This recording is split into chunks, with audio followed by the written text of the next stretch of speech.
மக்கள் அனைவருக்கும் வணக்கம். இன்றைக்கான வீடியோவில் எதை பற்றி பார்க்க போகிறோம் அப்படின்னா, அதை பற்றியோ இதை பற்றியோ எதை பற்றியுமே கிடையாதுங்க. இந்த தேங்காய் பற்றி தான் ஃபுல் வீடியோவும் இருக்க போகுது. இந்த தேங்காய் அப்படின்னா, இந்த தேங்காயை பற்றி என்னடா சொல்ல வரீங்க அப்படின்னு தானே கேட்குறீங்க. முழுசாக வீடியோவை பாருங்கள், அப்போ தான் உங்களுக்கு தெரியும். இந்த தேங்காய் ஒன்றும் இல்லைங்க. இந்த தேங்காய் நான் ஒரு ஒரு ஒரு 5 வருஷம் 10 வருஷத்துக்கு முன்னாடி எங்கள் தோட்டத்தில் தேங்காய் போட்டு தேங்காய் வியாபாரிகள் எடுத்துகிட்டு போவாங்க. அப்போ ஒரு 3 ரூபா 4 ரூபாய்க்கு கொடுத்தோம் அந்த தேங்காய். இப்போ ஒரு 10 வருஷத்துக்கு அதுக்கப்புறம் இப்போ ஒரு 10 வருஷம் ஆச்சுன்னு வச்சுக்கோங்களேன். 10 வருஷத்துக்கு முன்னாடி ஒரு 3 ரூபா 4 ரூபாய்க்கு கொடுத்தாங்க. இப்போ 10 வருஷம் கழிச்சு இதே தேங்காய் எங்கள் தோட்டத்தில் 6 ரூபாய்க்கு தான் வெட்டுறாங்க. இந்த தேங்காயை வெறும் 6 ரூபாய்க்கு தாங்க வெட்டுறாங்க. வியாபாரிகள் வெட்டுறாங்க. அவங்க இடைத்தரகர்கள் தான் இந்த தேங்காயை 6 ரூபாய்க்கு வெட்டி மார்க்கெட்டில் விற்கிறாங்க. மார்க்கெட்டில் நீங்களே சொல்லுங்கள், இது எவ்வளோக்கு விற்பாங்க அப்படின்ட்டு.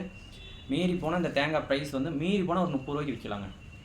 நீங்கள் பார்த்துட்டு இருக்கிற உங்களுக்கே தெரியும், இந்த தேங்காய் நீங்கள் மார்க்கெட்லேயாகட்டும் எதுலேயாகட்டும் ஒரு 30 ரூபாய்க்கு, அதிகபட்சம் ஒரு 30 ரூபாய்க்கு இந்த தேங்காயை நீங்கள் வாங்கியிருப்பீங்க.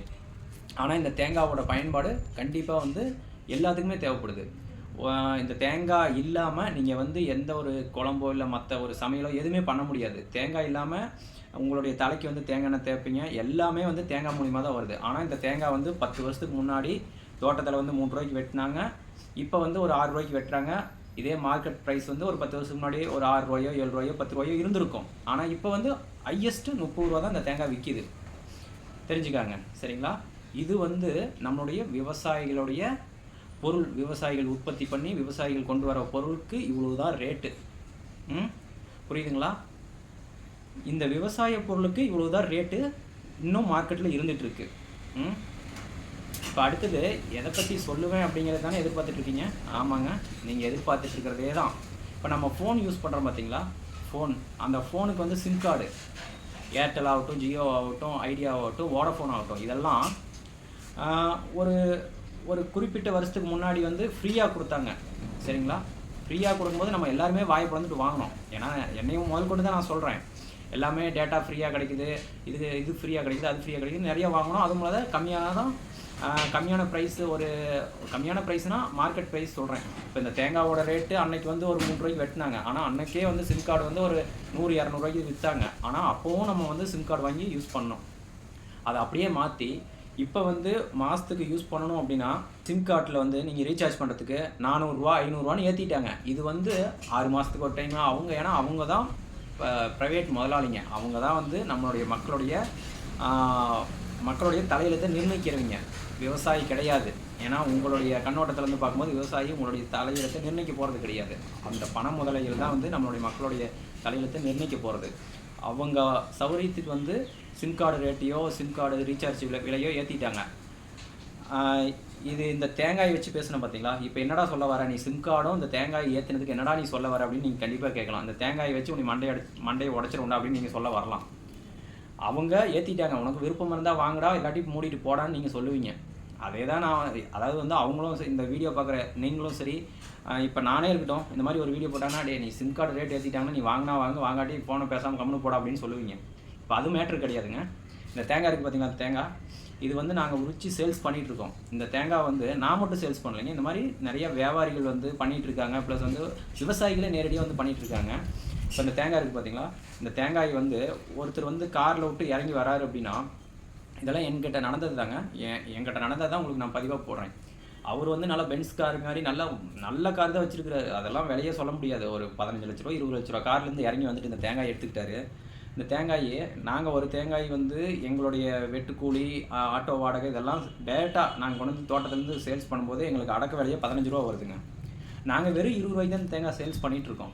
அந்த 20 ரூபாய்க்கு அவர் என்ன கேட்குறாருன்னா, 6 தேங்காய் எடுத்துக்கிட்டு எனக்கு 100 ரூபாய்க்கு தர முடியுமா அப்படின்னு கேட்குறாருங்க. மனசாட்சியே இல்லாமல் அவரையெல்லாம் என்ன பண்ணுறதுன்னு தெரியல. இந்த தேங்காயை கொண்டு தான் மண்டையை உடைக்கணும்.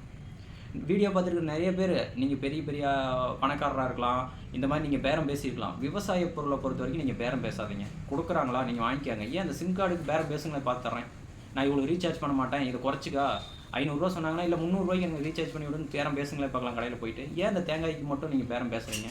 தேங்காயாகட்டும் விவசாய பொருளுக்கு நீங்கள் பேரம் பேசுகிறீங்க. பேரம் பேசுகிற அதிகாரத்தை உங்களுக்கு யார் கொடுத்தது? சிம் கார்டுக்கு போய் பேரம் பேசுங்க. சிம் ரீசார்ஜ் பண்ணும்போது பேரம் பேசுங்க. அப்போ ஒத்துக்கலாம். நீங்கள் 500 ரூபாய்க்கு ரீசார்ஜ் பண்ணுற இடத்துல 300 ரூபாய்க்கு பண்ணி காட்டுங்க, ஒத்துக்கலாம். நீங்கள் வந்து எல்லாத்துக்கிட்டையும் பேரம் பேசி நாங்கள் பேரத்துலேயே எல்லாம் முடிச்சிட்டோம் அப்படின்ட்டு. இந்த தேங்காய்க்கு உங்களுக்கு கொஞ்சம் கூட இந்த வீடியோ பார்க்குற முக்கால்வாசி பேர்த்துக்கு நான் கேட்குறேங்க. ஏன்னா உங்கள் வாழ்க்கையிலையும் நடந்திருக்கும். நீங்களும் அடுத்தவங்கிட்ட பேரம் பேசியிருப்பீங்க, இல்லை உங்ககிட்டயே யாராவது பேரம் பேசியிருப்பாங்க ஒரு விவசாய பொருளுக்கு. நீங்கள் ஒரு 20 ரூபா சொன்னீங்கன்னா 10 ரூபாய்க்கு கொடுக்குறியா அப்படிம்பாங்க.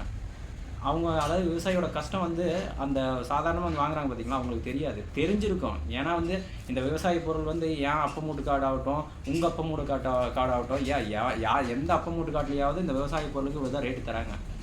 எல்லா அப்ப மூட்டு காட்டிலையும் ஒரு விவசாயிகிட்ட ஒரு விவசாய பொருள் எடுக்கும்போது அவ்வளோதாங்க ரேட்டு தராங்க. அதை நீங்கள் உணர்ந்தீங்கன்னாவே விவசாய பொருளுக்கு நீங்கள் வந்து ஒரு ரேட்டு வந்து நீங்கள் பேரம் பேச மாட்டீங்க. நீங்களே சொல்லுங்கள், இந்த தேங்காய் வந்து ஒரு 30 வருஷமாக ஒரு 20 வருஷமாக ஒரு தேங்காய் விற்கிறீங்க அப்படின்னா, இப்போ இது வரைக்கும் ஒரு 30 ரூபா ரேஞ்சு தான் விற்றுட்டு இருக்குது இந்த தேங்காய். ஆனால் சிம் ரீசார்ஜ் பண்ணுறது அப்படியாங்க இருக்குது. 600 ரூபா 700 ரூபா 1000 ரூபா கொடுத்தாலும் நீங்கள் பண்ணி தான் ஆகுவீங்க. நீங்கள் ரீசார்ஜ் பண்ணாமல் உங்களால் இருக்க முடியாது. என்னையவே நான் சொல்கிறேன், இப்போ இந்த யூடியூப் எடுக்கிறேன்னா இந்த யூடியூப்புக்கு டேட்டா வேணும். கண்டிப்பாக நானும் ரீசார்ஜ் பண்ண தான் வேணும். ஏன்னா பண்ணாமல் இருக்க முடியாது. ரீசார்ஜ் பண்ணாமல் இருக்கிறதுக்கு வாய்ப்பே கிடையாது. அப்படி இருக்கும்போது அந்த மாதிரி இருக்கிறதுக்கெல்லாம் நீங்கள் பணத்தை வாரி இறப்பீங்க.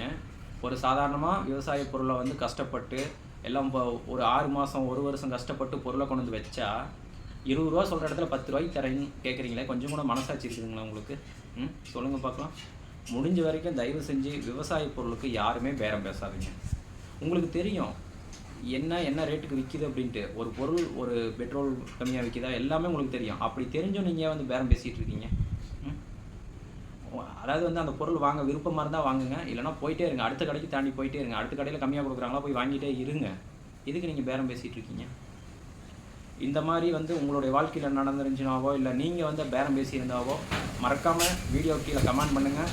இந்த மாதிரி விவசாய பொருளுக்கு நீங்களும் பேரம் பேசியிருக்கீங்களா, இல்லை உங்கள்கிட்ட யாராவது பேரம் பேசியிருக்காங்களான்ட்டு முடிஞ்ச வரைக்கும் இந்த வீடியோவை வந்து எல்லாத்துக்குமே ஷேர் பண்ணுங்கள். அப்போ தான் ஒரு விவசாயியோட கஷ்டம் வந்து என்னங்கிறது எல்லாத்துக்குமே தெரியும். மறக்காமல் நம்மளுடைய வீடியோ பிடிச்சிருந்துச்சுன்னா நம்மளுடைய சேனலை சப்ஸ்கிரைப் பண்ணுங்கள், ஷேர் பண்ணுங்கள், லைக் பண்ணுங்கள், கமெண்ட் பண்ணுங்கள். தேங்க்யூ.